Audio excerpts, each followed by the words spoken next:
This was a wonderful evening webinar on multiple myeloma. Together with, of course, we had initial discussion on treatment of pediatric aplastic anemia. The idea was that this is the time when daratumumab has been approved by the drug controller for upfront use, and we are celebrating that. And the whole idea was to sensitize all the users to what the utility of this particular drug is in this field. What you saw in last 2 hours was a very excellent discussion on what trials exist, their results. And if I have to conclude, I remember from the days of melphalan, prednisolone in 70s when I was a student, to VAD, VAM, to autologous transplant, to a triplet using Velcade, immunomodulator, and steroids. And we always discussed what is better, what is not really good despite its discovery and addition. Now, DARA is not a new drug. DARA is with us for almost about 4 or 5 years. After VRD, DARA is the first molecule which acts in a different way. It's not a proteasome inhibitor, it's not an immunomodulator, it is not a steroid. So the first time in the treatment of plasma cell dyscrasia, you got a drug in your hand which works through a different mechanism. And that's why its addition to existing protocol is synergistic. That's number one. Number two, in cancer, we always say that treatment used in the first newly diagnosed patient produces at the end the best results.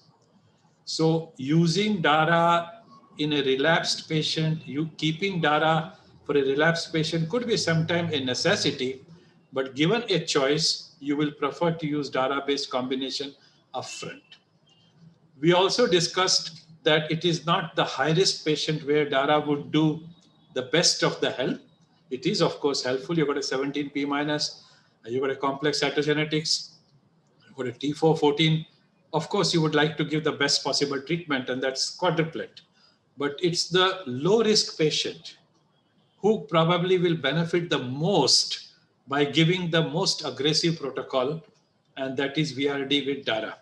Because that's the patient who will achieve a deepest possible response, which Rahul has been talking about, followed by, of course, in a transplant-eligible patient transplant, then consolidation, and then maintenance. And you may have 15%, 20% patients who may never relapse.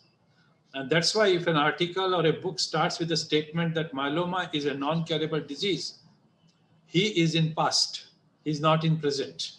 And you have to be careful of that point. There are a large number of people who are scared of using DARA, saying that it has got infusional toxicity. Now, infusional toxicity is beautifully manageable by splitting the first dose over 2 days.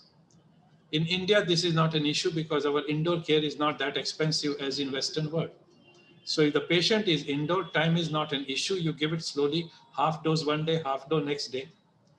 Second dose, you could give it in 1 day or again split it up. And from third days onwards, you could give DARA in 1.5 hours. And we have done a large amount of home therapy with DARA in 1.5 hours. So infusional toxicity is not a big issue. Grouping cross-matching was talked about. It's very important that the grouping is done ahead of administering DARA.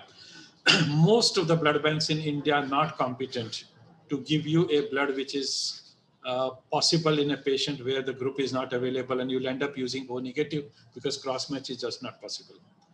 Like other drugs, whether it is bortezomib, whether it is imide with a steroid, there are contraindications, which were beautifully discussed today. DARA does not have a contraindication, except for an infected person, where of course you don't treat myeloma at all, you first take care of the infection. DARA has no contraindication. You're 80-year-old, you're 40-year-old, you've got a cardiac problem, you don't have a cardiac problem, you've got a renal problem, you don't have a renal problem, you've got a lung problem or liver problem, DARA can be used cut across. So if you can't use Velcade, you've got DARA, lenalidomide, dexamethasone or prednisolone combination, etc. Subcutaneous DARA is on the way. So that makes life easier. It's already available abroad. So you've got a VVIP patient, you can get it and use it, which can make the job of administering still easy. The only immunotherapy available to you at the moment is DARA. And the only MRD assessment available to you is PET scan. And if you are in a center that can give a good flow to you for MRD, routine flow will not give you MRD, then you got probably two tools at you. NGS is not available in India. PCR requires baseline data, so it's not available in India. PET is good, but it's for extramedullary disease and the status of the marrow. And it is a very good tool because it is widely available. So you don't have a very widely available MRD tool. Nowhere in the world at the moment your treatment is modified based on MRD. It's not the standard of care anywhere in the best of the center. It's a research tool at the moment. So unlike number of other diseases like acute lymphoblastic leukemia, where you go with MRD, in myeloma, you really at the moment do not go with MRD. You go with the protocol, you assess the depth of the response, and you may adjust your treatment accordingly. So I think that is all what was brought out today in this uh, wonderful webinar. And I'm thankful to Jensen to give an opportunity to Mumbai Hematology Group to organize this. And